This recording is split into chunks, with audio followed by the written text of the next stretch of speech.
just realized. What? Hold on, I'm looking over this. I don't know if reunion weekend is DCP or 35. Well, look at it this way. I think the first DCP screening at the Brattle is The Good, the Bad, and the Ugly. Yeah. I could be wrong. Is on it? May 31st. I remember seeing an email from them that they may do it sooner than they originally planned. Like, the Even before renovations that? may go faster than they anticipated. But yeah, I'm not sure when it's actually going to be. I just pulled up Adventures of Robin Hood because I love the coloring, the Technicolor in that. And it doesn't say whether or not it's 35 or digital. So that's something they're going to have to start doing. Say the word. Say the word. Wait, how about we do an intro, introduce ourselves, like, hi, Sure. this is the Boston Online Film Critics Association podcast. We're going to be talking about repertory film series in the Boston area. I could just keep that. Oh, darn it. Hi, everybody. This is the BOFCA.com podcast. BOFCA.com. I'm nervous. I think we're all a little nervous. First timers. Oh, come on. Try it. Roll You'll like it. Roll call. So this is Steve. He's going to be manning most of the podcast. Thank you. That's probably the first time I've ever been introduced on a podcast that I've done. Steve Head, everybody. I've usually done the introductions myself. He runs the post-movie podcast, so he's kind of an expert in this field. I put in some time. Couple hundred hours. And Monica Castillo, everybody. Yes. I'm surprised to hear that you write for Paste Magazine, because I used to read that, like, religiously. Really? Oh, man, yeah. I picked it up at the Trident all the time. Oh, now I'm proud. I have a collection of Paste Magazine CDs in the other room. Oh, Must be well, at Norm a dozen. also writes for Pace, so he went on before I did, and then now we both. I love that stuff. They've introduced me to some good music. Bright Eyes. Yeah. And Dig Magazine. Oh, shit. I'm going to fucking cut that. Edit. Dig Boston. Dig WBUR, Boston. the NPR affiliate here in Boston. And Bitch Magazine, which is a feminist outlet. And then my own little podcast, Cinema Fix. Do you write for WBUR online? Do you ever Yes. go on to, like, the No, show? it's just for their arts blog, which is called Artery. It's cutesy. It's funny. In my mind, I'm creating ways to resent.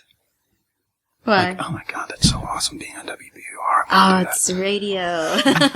Except that I'm not on it. I'm just so. They need web content. Right? Yeah, Like everybody anybody needs else. web content nowadays, so that's why we're here as the Boston Online Film Critics Association. And Evan Crean, Hello, everybody. who writes for... I write for StarPulse.com, and then I also have my own site that I do a little bit of writing for, Real Recon. Real Recon. Mm-hmm. Okay, I'm going to have to check that out. I'm sorry to say, I don't think I've ever visited. Oh, it's all right. It's hard to keep track of everyone's outlets, Yeah. especially when every one of our members has at least 2 or 3 outlets. Yeah. Gotta have Wave of lots the of them future. these days. Oh, I'm very sentimental about the past, but, what you going to do? But that's why we're here to talk about repertory film programming. And stuff that's going on in Boston. Yes. Around here. Mm-hmm. Arts films. The Coolidge and the Brattle. Just weird culty films. Yeah. And maybe even the MFA, Arts Brattle, Emerson. Arts Emerson. Yeah. Yeah. Every time they have something great, I always regret not mentioning it. But it's like, I don't know am I not paying attention? Do they not publicize the stuff? I used Sometimes to they get their get some press terrific releases, and then stuff. now, for whatever reason, I just don't get it anymore. So I think Rebecca was their publicist. Used I to forget be, her. yeah. And she's Yeah. no longer with them. But we're going to be talking about some good stuff coming up to the Brattle.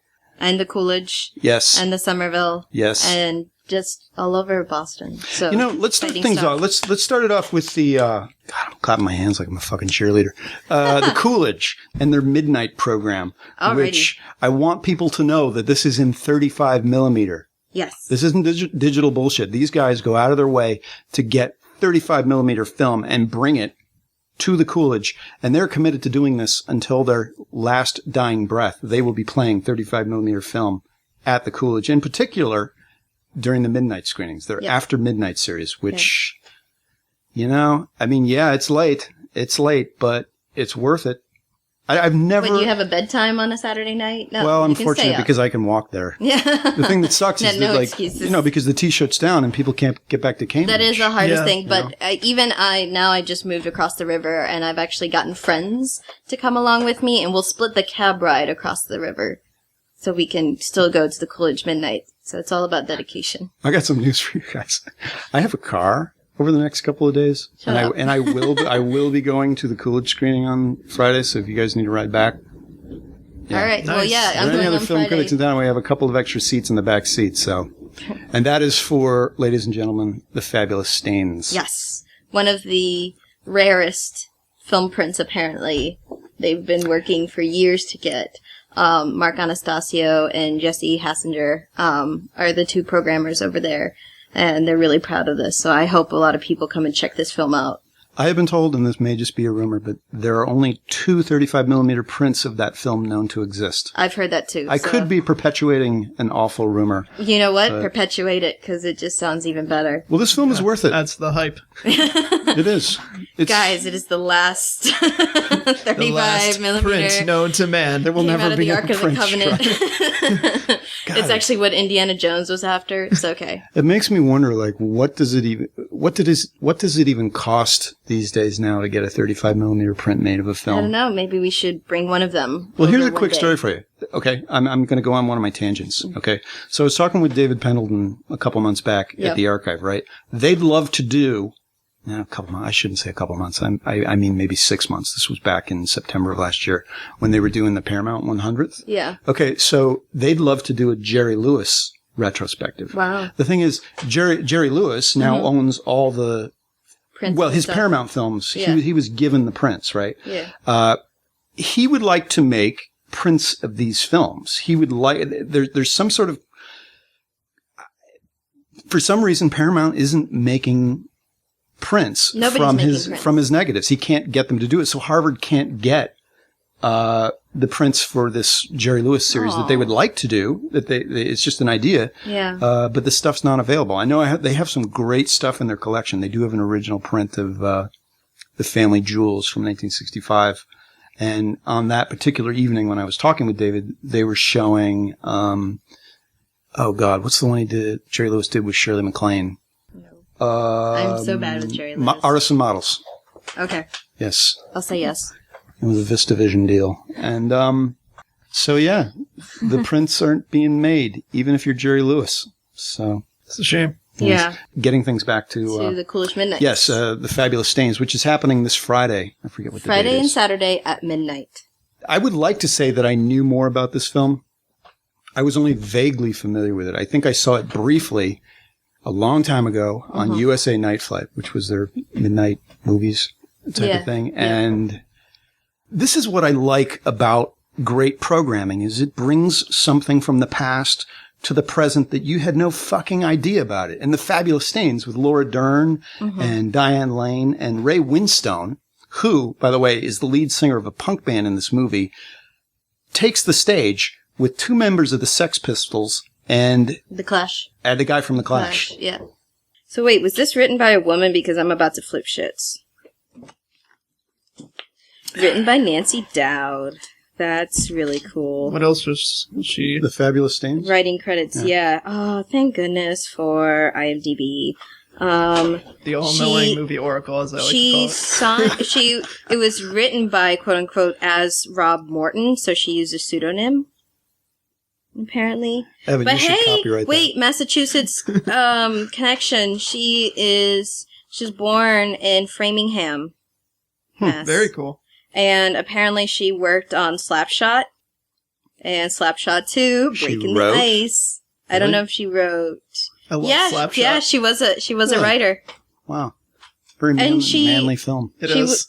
Wow. She apparently wrote under the name of Rob Morton for a while, and then Ernest Morton. uncredited. Okay. So, yeah. This is, it sounds like somebody I'd like to find out more about. Yeah, that sounds like a great interview question. Like, why were you writing under the pseudonym? Nancy Dowd, everybody. She was pretty awesome. So one of the things, hold on, I'm gonna pull up the synopsis real quick because I'm really bad at summing up movies. All the ideas want to come forward. That's where the real talent lies. I mean, to be able to quickly summarize a film. Boom, yeah, boom, to quickly summarize a film, because then if I can just write it and edit myself, it's fine. But so this teen kind of sort of starts a rebellious little movement Diane Lane. Diane Lane, yes. And her cousin and sister, one of whom is Laura Dern. And they go on the road with a punk band who are comprised of members of The Clash and Sex Pistols. Not bad. After only rehearsing for 3 gigs, which I found quite hilarious. And the media gets a hold of her story and spins her out of control, and just all sorts of insanity ensues. So it's a lot of commentary on movements and commercialization and the media's role in this. It's objectivity. Actually objectivity. Like rebellion against objectivity. Yeah, and it mirrors a lot of Riot Girls. Just all the perception, and just it's surprisingly deep. You can write a little thesis paper out of it for it being a movie about, rock and roll and, that sort of dream and becoming a celebrity or so. This is 1982. So I think immediately this is like post-punk. Post-punk. Maybe like third wave punk Los Angeles, but this takes place in Pittsburgh. But pre-Riot Girl movement, in Vancouver or something. Yeah. It takes place in Pennsylvania. I'd even say early new wave. So the Stains, her band, her look is like a combination of that. Mm-hmm. And there's a little bit of Debbie Harry in there. Yeah. Blondie. Yeah. God, I'm surprised she's not in this film. You'd think. You know who is in it, though? I don't know if you guys are familiar with this guy, Fee Waybill. Do you know Fee Waybill? No. Okay, this is off my head. The Tubes. Remember the Tubes? Oh, yes. He was in the other band. The other band? Metal Corpses. Right, yeah. He's the, I looked at this creepy makeup faced guy is like some weird Is this supposed to be like a Gene take on Simmons. Kiss? Yeah. Yeah. And they had like one fan in this club. Yeah. But I think the real centerpiece of this film, Ray Winstone.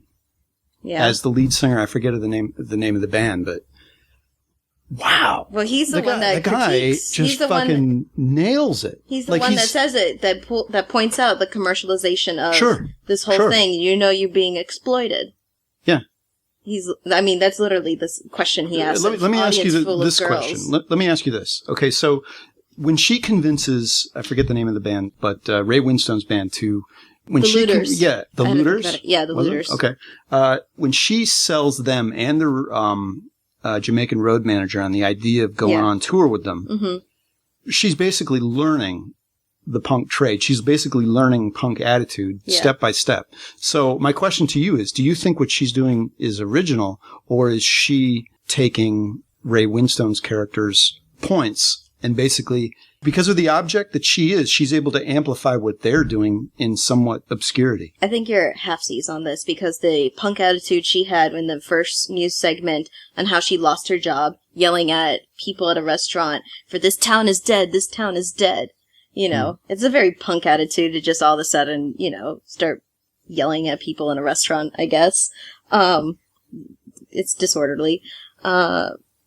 But when the whole moment that she starts learning from the Looters, the lead singer guy, is when they do that mall gig, and she starts learning to use the mic and how to pound her fist and how to, throw her hands up and point at the audience and that kind of stuff. That more engaging with them.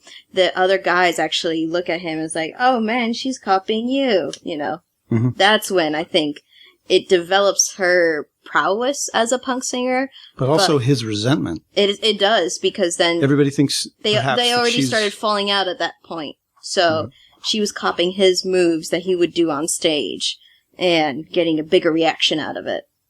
So then it's jealousy.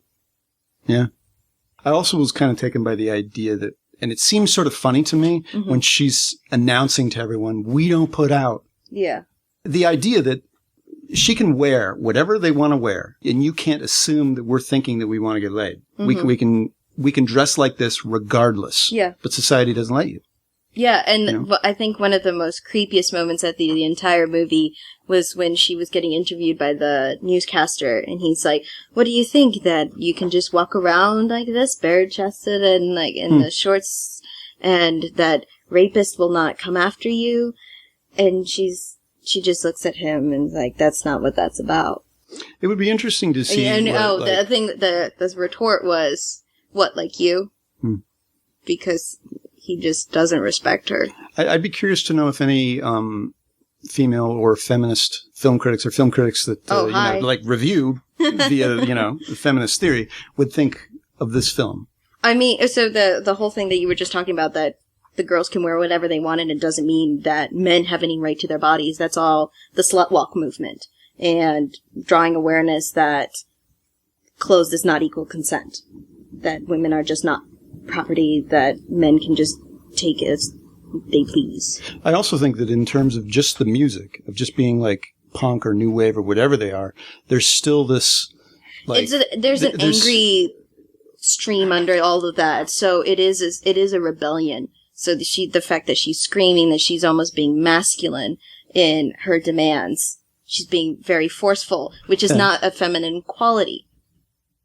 But I think even in film, also in music, there's still this intrinsic idea that the male point of view is the central ideology element of whatever's happening. Yeah. Like the construct. Well, and it ends up being that she is commercialized by for the most part, the news organization, and she's commercialized by the manager, who then blows her whole career. I think destroys her. There's this minor character who's the female newscaster lady who then gets ahead in life with her career.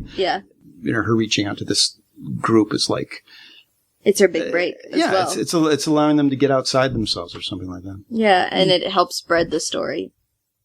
I can't wait to see it on 35. Yeah, no, I just saw it, thanks to you, actually, so I could talk about it, and now I am very excited to see it again within the same week. So, Evan, did we convince you? Yes, you absolutely did convince me. With us. Did we? I wish I could. I'm actually on vacation this weekend. No, shut up. So you're coming with us. Night? No, I'm actually in Vermont this weekend. Evan, so you could have been like, yeah, sure, I'll go. I mean, it's only a podcast. Right? Play it again. I'm a really bad liar, so play it again, Sam. You gotta be real, But so, did we dance around the narrative? We didn't. I don't feel like anything was particularly spoiled. I think a lot of them. It definitely piqued my interest, though. It sounds like a very interesting film, and actually, I think it's one I want to watch with my girlfriend because she is a musician. And, what you were saying about the male dominance in music is definitely one of the big issues for her. She struggles against it every day, being a female musician. You know what's actually also interesting about this film is that as the bands go in the film, Ray Winstone's band blows everyone out of the water. I mean, that's a given. He's playing with the guys from the Clash and the Sex Pistols. Not that the Sex Pistols were great musicians. I mean, they learned it as they went. It was authentic. It was authentic. They destroy, and the Stains aren't good. Mm-hmm. They're not. But there's something about what they're doing. It's like the statement they're making is far beyond the quality of the music. Yeah, and that's something that she normally will talk about too in music. It's that a lot of the groundbreaking acts haven't necessarily. She hasn't always felt like their abilities have matched what they're doing, but what they're doing is positive, so she can't be wholly against that either. Yeah. So that's this weekend, May 24th and 25th, at midnight at the Coolidge. I'm going to just run through some of the other things that are coming up. What's the weekend after? Yep, the weekend after is The Blob, the 1988 version. Nice. Which I have not seen. Super nice. I've seen the original. That's a good but from the 80s. I imagine, it's got to be gooey. If it's from the 80s, it's got to be gooey. This is how I think of Kevin Dillon. I don't think of Entourage. I think of this. Oh, good. Yeah. The week after that is The Faculty. Oh, I'm so psyched for The Faculty. Please talk about The Faculty. I love Robert Rodriguez in general. Yeah. But I love this movie. It's just total junk food. And I know it's junk food every time I watch it. It's one of those it's a perfect midnight movie. It's a perfect midnight movie. It's the kind of movie... You don't eat a salad at midnight, you eat junk food. Exactly. It's the kind of movie where I could come home after a night of drinking and I'm like, I want to put something on. I'm not quite ready to go to bed. I'll put on The Faculty. It's junk food. Some of the dialogue is bad, and it knows it's bad. Like, people call each other, dingus and things like that. And you laugh at how bad the dialogue is, but there's so many good, actors in there. Is this, late 90s? Yes. I forget exactly what year off the top of my head, but it has a lot of people in it who went on to be big, like Elijah Wood, Jordana Brewster, Josh Hartnett was in it, but it also has some other big name people like Robert Patrick, Jon Stewart is in it. He plays a science teacher in the movie. Oh my god, yes. Salma Hayek is also in it. Oh. So it's got a good mixture of like older and younger stars. Usher is in it. He plays one of the football players in the movie. Fun fact, that movie came out on Christmas in 1998. Wow. I don't know if I would have seen that on Christmas. That was the movie to catch. Film this in Austin, right? I believe so. Because one of the big things in the movie was like football, and the football player. Sounds like Texas. One of his themes he's grappling with is, well, I'm this big football star, but maybe I want to try something different. I'm tired of being the football guy. Maybe I want to try and use my brain a little bit. Evan, I never imagined that you would be talking to me about talking about the faculty, like going on and on about the faculty. I so discounted this. Well, I love this on the list. I'm like, whatever. For me, it's finding the right movies to talk about. Mm-hmm. I mean, generally, I admit that I'm a popcorn guy, so I love junk food movies like this. And I would call it a cheeseburger movie. That's my definition. That's my term for films like this, It's total cheese, but it's fun.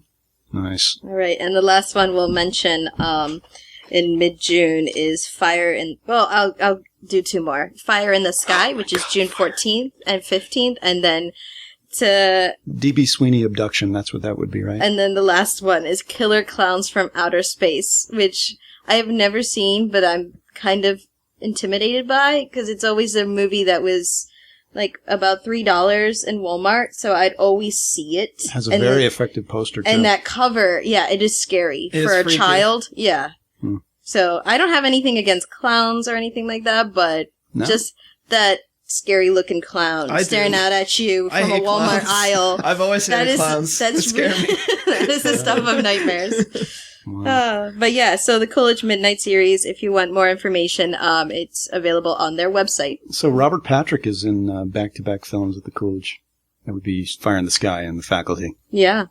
I think he was in Fire in the Sky. I saw that film in Chicago when it came out, and I had taken a prescription medication for my tooth, and I was not of right mind, let me tell you. You know what? Watching that, I was like, never take drugs and watch certain movies. Whoa, I did the mistake with Evil Dead 2. Was very sick with the fever, and took some sort of NyQuil or so. Ended up putting on IFC, and Evil Dead 2 was on. And you know what it feels like? It feels like you're at a movie theater, but you're not actually there entirely, mind and body. You're home, so you're held hostage. And then it felt like the TV was melting, and I was very scared. Did you feel like everything in the house was laughing at you? Like I couldn't move. The deer up on the wall. Thank goodness there wasn't that. Nice. I might have actually ran out screaming. Maybe.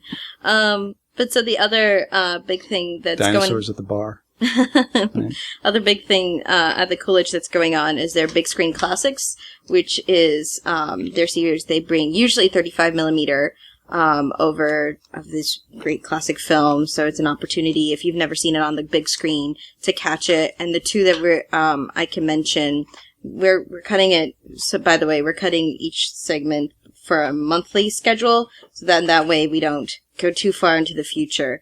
But again, all this information is on these websites, so you can check them out. At some point, it's going to be spoilers. It's just the way it works. So the two movies that are coming up on May 27th, it's Dazed and Confused and Give Me Shelter on June 17th. They really have to publicize the fact that these are on 35. And the fact that you can go and see Dazed and Confused on 35 is in any perspective that's rare, amazing. because it didn't really get much of a release when it came out in the early 90s anyways. So much as I love the Criterion disc, When is that one showing again, Monica? May 27th. May 27th. If they went, it'd be a lot better if you did. And I have to put a little plug for Gimme Shelter, because I did get to see that in 35 a few years back in the Provincetown Film Festival. They had an Albert Maysles retrospective, and that was one of the films that they showed, and it's actually pretty powerful. And it's a style of documentary filmmaking that we don't get to see as often anymore. It's very much fly on the wall. He's really just filming what's going on, and a lot of it is the Rolling Stones sitting in a room watching the concert footage at Altamont and things. Some of which George Lucas filmed. Oh, well, there you go. That's on 16 millimeter. Nice trivia. Yeah. I saw this in high school in film club on 16 millimeter. Wow. Yeah, so you have to stop. It's also another 10 piece of rock. Change the, yeah, it's another piece of rock history that it's also well captured on cinema. Go for it. They're big classics. What is it called again? Big screen classics. Sounds like a hamburger. Well, I really wish they'd bring back the Big Bacon Classic at Wendy's. I wish they brought that back. Well, next time we'll be able to talk about some of the July screenings, and that'll be fun. So yeah, they do very well with this. God, what was the last one I saw there? We saw the Wild Bunch. Wizard of Oz. Oh. I didn't see this, but a friend of mine came back from the screening and said it was packed the night of the Hunter a couple of weeks ago. Yeah. Must have been pretty amazing, 35. And they really do sell the place out. It's very successful for them. I would just like the Midnight series to be as successful as their big screen classics. Yeah, those are usually guaranteed big audiences. Something like Ladies and Gentlemen, The Fabulous Stains, not guaranteed a big audience. So. That's a bit of a sell. Yeah. And is the Room coming up for Midnight? The Room is coming up, but they don't need help selling those. Have you seen that? I've never seen it. Yes. Many times. Actually, once at their midnight screening. Yeah, I've only seen it at their midnight screening. I don't want to see it anywhere else. That's probably good because you don't really need to hear the dialogue. Yeah, you don't hear the dialogue, but it's more of an audience participation thing. It's a Rocky Horror Picture Show. Has it become that? Yes. Yeah. So lots of things have call-outs and... Yeah, to give you an idea, Steve, one of the themes in the movie is there's a pictures of spoons that are in the background. It's like a photo stock picture that's just framed in the background. So when that pops up... Everyone yells spoon and throws plastic spoons towards the screen. This is the same spoon that's in different... It's just like a random photo stock picture of a spoon, but it's used as like the main decoration for the living room. So instead of like a family portrait or it's a pretty rowdy picture of people Italy, usually have a few drinks when they're going to this thing. Yeah. So it's definitely an experience. If it's a fun experience, it really depends on what kind of person you are. So if you're okay with yelling at a screen and throwing things and people hitting you with stuff, because the spoons don't all make it to the screen. You're going to get hit with some spoons during the screening. First time I saw Rocky Horror in the early 80s. Oh, that so annoyed me. I really genuinely wanted to watch the movie. Shoot, I like the call-outs. And then there's like, But yeah, you don't need to hear Navy the SEALs guys from the naval base doing some bride crew, routine down the... Oh. Yeah, whatever. Anyways.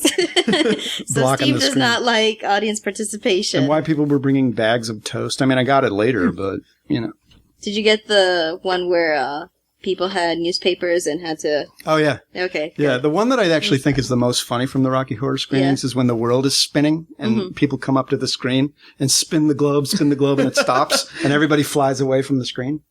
That's funny. That was pretty good. I had not seen that. Ingenious. Awesome. Also sounds pretty harmless, too. Yeah. You're not hitting anyone with anything, or... Well, the toast is questionable. I kind of feel like... I remember reading somewhere that that some people feel sorry for the actors that starred in the room because they thought they were doing something quality and it turned out to be a joke. Well... They're not so bad off now. They both have... I mean, Tommy Wiseau has gone on to do other things. Like, he had a web series for a while. I don't know if he still is doing it. And I think they're doing okay. But yeah, it must be kind of strange to be in a movie that's just known for being horrible like that. Well, I was going to say Troll 2. Real quick on the Rocky Horror Picture Show, because the Harvard Square movie theater there closed, used to be an AMC. Now it's moved over to the Common. I don't know how well it's doing over there. I've never been down that way. I haven't seen it at the Common. Wow, even before Harvard, they used to do it at the Exeter Street Theater. Yeah. And I always thought that it was strange that they would do it at Harvard, because Exeter Street right near Newbury seemed more like in its place. I don't know. But the Common just doesn't seem like, at all. Like, the Rocky Horror should be, like, to me, is better done at the Coolidge. It just seems that like the ambiance kind of relates to that. It needs to be a small place. The Common is so sterile. Yeah, I agree. It doesn't have that same it's a big box store. Yeah. But you're going to sing no matter where. If you have to sing, you're going to do it. Well, I guess moving on to another venue in Boston. is the MFA. We'll talk a little bit about the end of their samurai film series. Cool. 3 titles. Cool. I should say really quickly, for those of you not in Boston, the MFA is the Museum of Fine Arts downtown. Yeah, Good call. Good call. For the week of the 23rd to the 26th, they're going to be showing Seven Samurai, Throne of Blood, and Kill. So if you haven't seen those and would like to see it on the big screen, now is the time. Fortunately, I haven't been able to catch Seven Samurai on the big screen, but it's been one of my favorites. So, and I feel like the Criterion collection keeps getting bigger and bigger each year, so I'll never be able to afford it. Seeing a movie at the MFA is actually, it shouldn't be discounted because it's actually a really good theater. Yeah, it is. I agree. It's very academic. It's very, feels like a lecture sterile. Yeah. There's no food sold. There's, you know. It does, like the archive, have that lecture hall type of thing going on, but once the movie's going, you're just there to watch the film. The seats are really uncomfortable, though, let me tell you. I think that's part of that lecture hall feel. Yeah. But you know what? They have a new theater that they've built. It's a smaller screen, but it's in that new $1 billion edition that they made. Wing of the Americas. Yeah, that's actually really comfortable. Yeah, that's where they had a lot of the Kubrick screenings back when they had his retrospect. Cozy. Yep. Back over to Cambridge, I suppose. We could talk a bit about the Brattle, what they have coming up. What's happening there? First up is their reunion weekend. So is that a regular thing for them? I believe so. I mean, as much as I've been going to screenings there, I still learn new things about the Brattle. It's a tradition. Here on their website, it says it's a tradition for the Brattle to highlight films celebrating their 25th, 50th, and 75th anniversaries during the weekend after Harvard graduation. So it deals with their next-door neighbor. And this year we have Beach Party, Earth Girls Are Easy, The Adventures of Robin Hood, From Russia with Love, They Live, Holiday, The Pink Panther, and Women on the Verge of a Nervous Breakdown. God forbid I have to ask, are these noted as being digital? They don't have it on their website. Okay. So that is a question mark. You know something I want to tell listeners, even more than just having the opportunity to go to an arts theater in Boston, Boston has something that's even more special. The Brattle has a fucking balcony. We have an arts theater with a balcony. I mean, that's rare. So does the Somerville. And the Somerville. Somerville has an incredible... We're Coolidge used Cambridge. to... Cambridge is a 2-balcony town. Cambridge, Somerville. Yeah. Oh, right. Yeah, technically, okay. That's all right. I live Cambridge is a 1-balcony town. Area, and I just often lump them together, but I'm sure they would not want us to lump them together. It is the Somerville Theater. Yes. I'm a Cambridge, Somerville. But I agree, Steve. I think the balcony is something really special. It is cool. Yeah. They got to sell that more, you know? Mm-hmm. I mean, I'll show up to a film. I'll sit in the front row because there's there's a huge space between the front row and the a lot the of them are old enough that they had a stage. Yeah. Yeah, but really the rare thing is to be able to sit up in a balcony and watch the film. So. Well, I was going to say, the Coolidge did have a balcony. It just ended up being closed in and turned into a screen. So that's their second. You know what? Actually, in Harvard Square, which is now closed, had a great balcony that turned into 2 of the strangest theaters upstairs. Yep. It was an awkward viewing experience in both of those balcony theaters at the Harvard Square Cinema. It was just... Can I actually make a point about the Brattle and the Somerville Theater? Another great thing that people often overlook, you can get beer there. You can get real good beer on tap, wine, and you can sit and have a beer and watch a movie. And that is really rare. I have one more. Real butter. Real butter, too. Which the Coolidge also does. So beer, wine, and real butter. Get on it, guys. It's not just soda, folks. You can get beer. Grown-up movie theaters. I love the fact that they sell beer, but for some reason, if I have a beer during a movie, it takes me out of the film. No, it's perfect for the midnights. Yeah, I agree. Maybe, you would normally be out drinking anyway. Yeah. And I have to admit, they have good beer. Hey, that's not a bad selling point. You're right. For the midnight film? Yeah. I mean, if you're going to go across the street to one of the bars to drink, you could just as well do that at the Coolidge or the Brattle. Does the Coolidge just sell there? Coolidge, yes. They do. They do. Beer and wine. So that's the moment someone gets their hard liquor license, let me know. We'll never leave. Anyway, so Evan, did you want to talk about They Live? Oh, absolutely. Wow. He heard me say this, and he was like, "I need to talk about this." I do need to talk about it. Like, similar to Rodriguez, I'm a big John Carpenter fan, especially a lot of John Carpenter's 80s, like Big Trouble in Little China, The Thing, Escape from New York, anything in that, like, vein, I love. They Live is awesomely bad. I'll admit it. I know it's awesomely bad, and I think part of the reason for that is its star, Roddy Piper. I mean, you have this wrestler. I'm shutting my mouth. Go. I mean, you have a wrestler. One of the first instances of a wrestler trying to act in a movie, and he's just like, the way he delivers some of the dialogue is really what makes it so hilarious. I mean, there's the iconic line, "I've come here to chew bubblegum and kick ass, and I'm all out of bubblegum." Like, anyone else delivering that line, you would just shake your head, but the way he does it, it somehow works. They play that line in the Al Pacino, Christopher Walken flick, Stand Up Guys. Really? About being out of bubblegum. That's where it comes from, I guess. It is a real tragedy. Yes. Also, in that film, I swear, the longest fight scene I've ever watched in an entire movie. Roddy Piper and Keith David are fighting for at least 5+ minutes straight. That was intentionally absurd. That was the intentional absurdity of it. Why else would you have a wrestler in your movie? Yeah. It's why The Rock has a great career going right now, because half of the movies coming out now are action films, so. Bit of trivia involving that. If you've ever seen the South Park episode where Timmy fights Jimmy, it is actually a blow-for-blow recreation of that fight scene from They Live. Wow.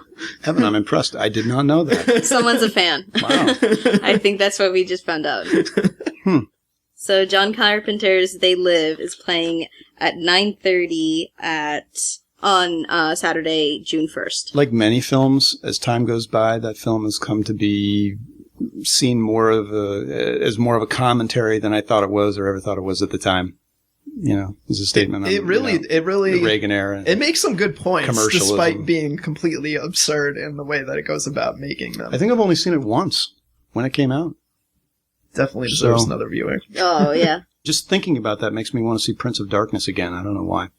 John Carpenter thing, I guess.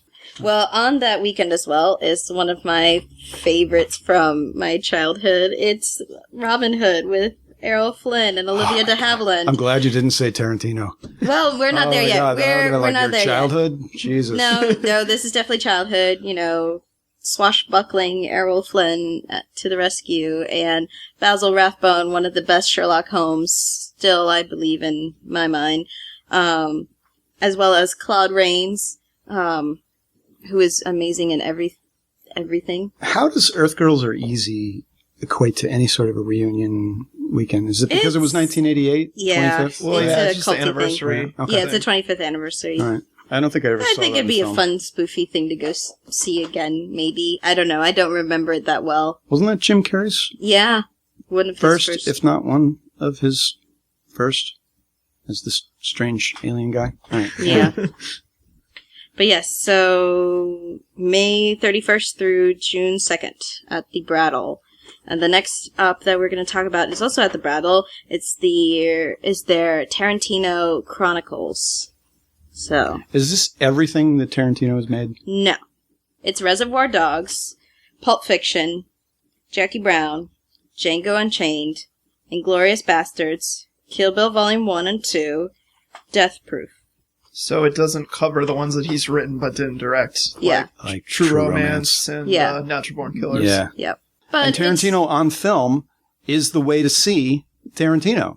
If there's another filmmaker that is as vehemently against digital filming and projection as he is, let me know, because I think the guy's considering giving up filmmaking because of this change. Yeah, I've heard that. There's some films I'd be interested to see. Like, I've never seen Reservoir Dogs in the theater. I'd love to see that. Yeah, I only have the DVD. You know what really deserves a better appraisal, in my opinion, is Death Proof. And I see Death Proof as been given a hard time, as it was like the ugly stepchild in Grindhouse.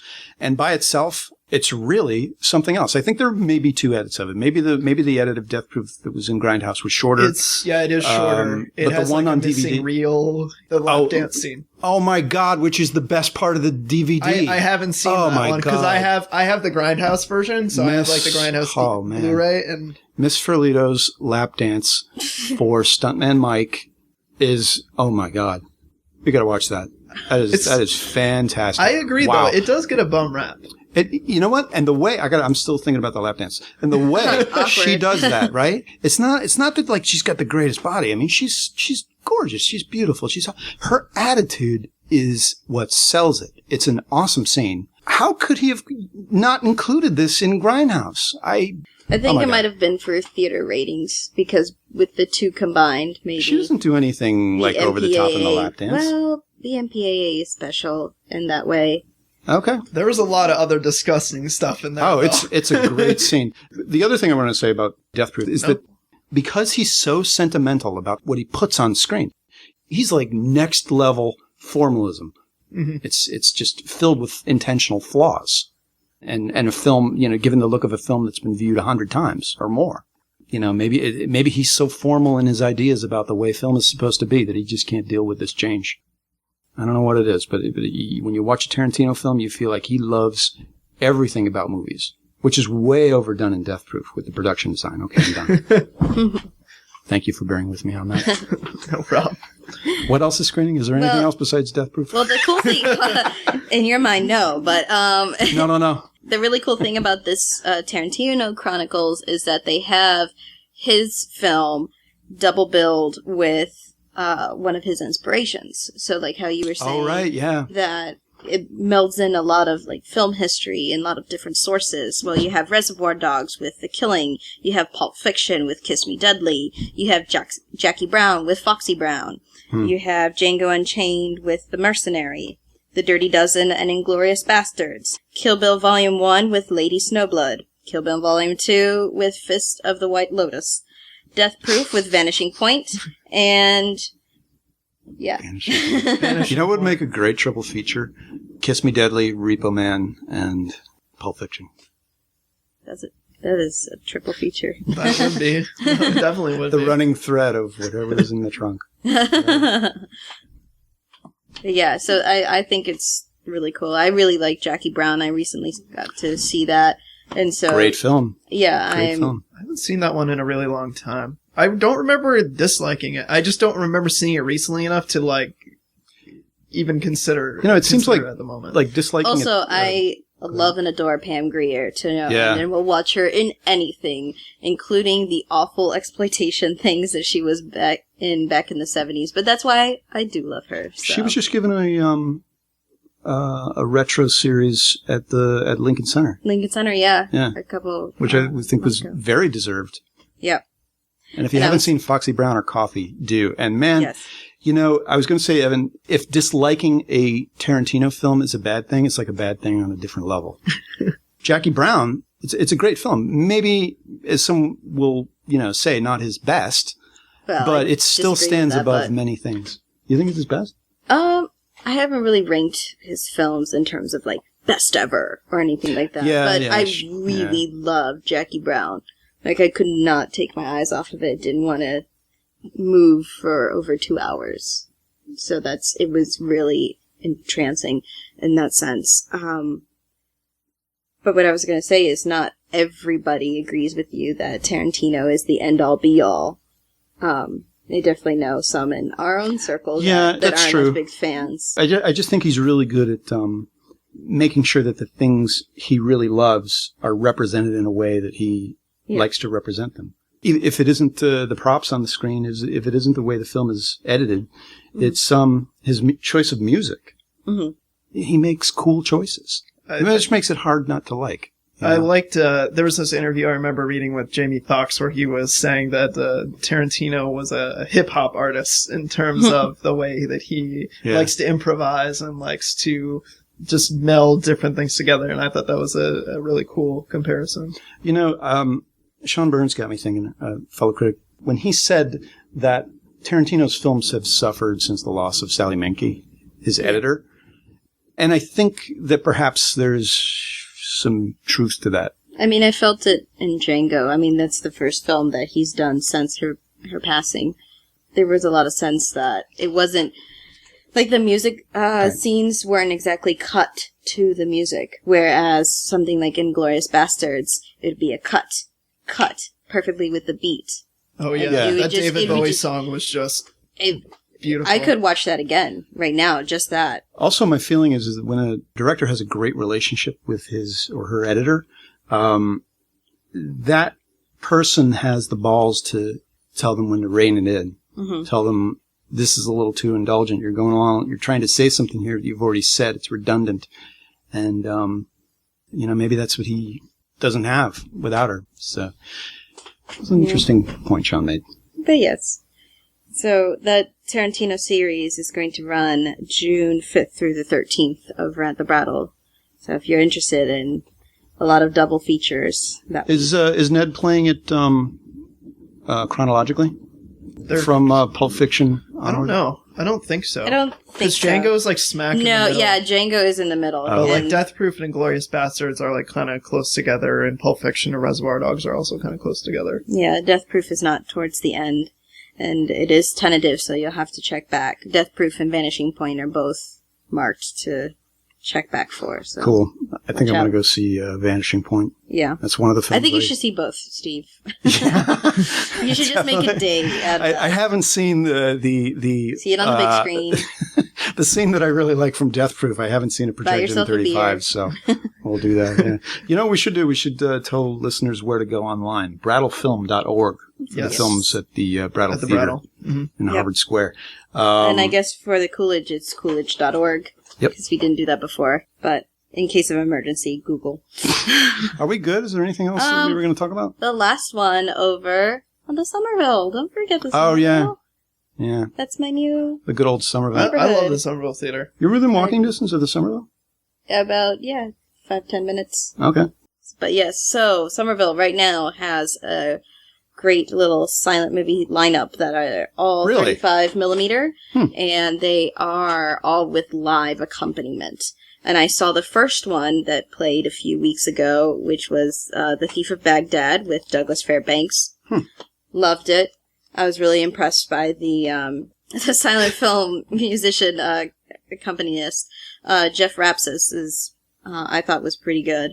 But the next one coming up is, I'm sorry, were you looking for hotness in your silent films? Sure. I'm still kind of giggling over that. Is Charlie Chaplin? No. Doesn't do it for you? Sorry. Silent stars, but that's not why. That's great. I'm attracted to Mary Pickford. If there's any Mary Pickford films showing over there? No, but I'll run through it. I was just going to say, well, he's there. His film, The Kid, is going to be playing on Father's Day on June 16th. And that's one of my favorite Chaplin films. It is the first full-length feature Chaplin film that I saw. And I was so getting into silent film at the time. I was just finding whatever I could find on the internet. And the public domain version of The Kid has no music. And for whatever reason, Google Video was hosting it back in the day. And the only version they had, full-length feature, that was a nice enough quality that you could watch it full screen on the laptop, had Arabic subtitles at the bottom. I can't tell you why on a silent film, but that's the way I first saw it. So I would recommend seeing it on the big screen. Chaplin. So yes, Chaplin's The Kid. What else do they have over there? That's a good transition. Does Ian do the programming?